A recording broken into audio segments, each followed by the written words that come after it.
Kuasa hukum Roy Suryo CS, Ahmad Hozinuddin, mempertanyakan apakah pemerintah tidak berusaha menyelesaikan masalah ijazah palsu ex-Presiden RI, Joko Widodo, Jokowi, ini. Sebab, kasus ijazah palsu Jokowi ini tak kunjung selesai dan masih berlarut-larut sampai sekarang. Bareskrim Polri telah menyerahkan kasus ke Polda Metro Jaya setelah menyatakan ijazah Jokowi asli berdasarkan uji forensik. Kasus tersebut kemudian ditangani oleh Polda Metro Jaya dan kini telah naik tahap penyidikan karena ditemukan unsur pidana dalam perkara yang dilaporkan oleh Jokowi itu.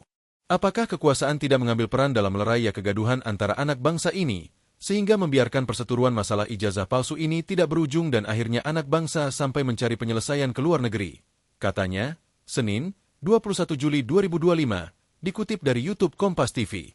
Ahmad mengatakan, Presiden Prabowo Subianto harusnya bisa turun tangan menangani kasus ini.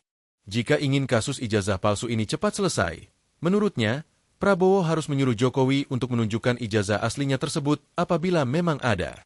Kalau saya menjadi penguasa di pemerintahan atau presiden tentu tersinggung, karena harusnya presiden bisa turun tangan dan menyudahi polemik ini dengan memerintahkan kepada saudara Joko Widodo untuk menunjukkan ijazah aslinya, ucapnya. Menunjukkan ijazah asli itu, kata Ahmad, sebagai bentuk sikap negarawan agar persoalan ijazah palsu ini segera rampung.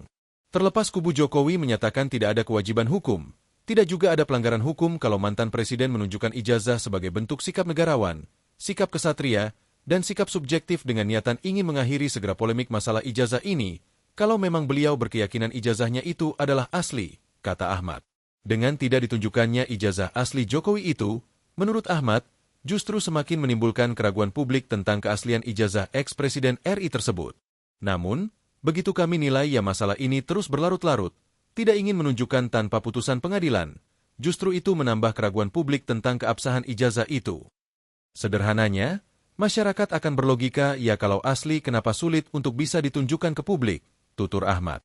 Download Tribun X sekarang, menghadirkan lokal menjadi Indonesia.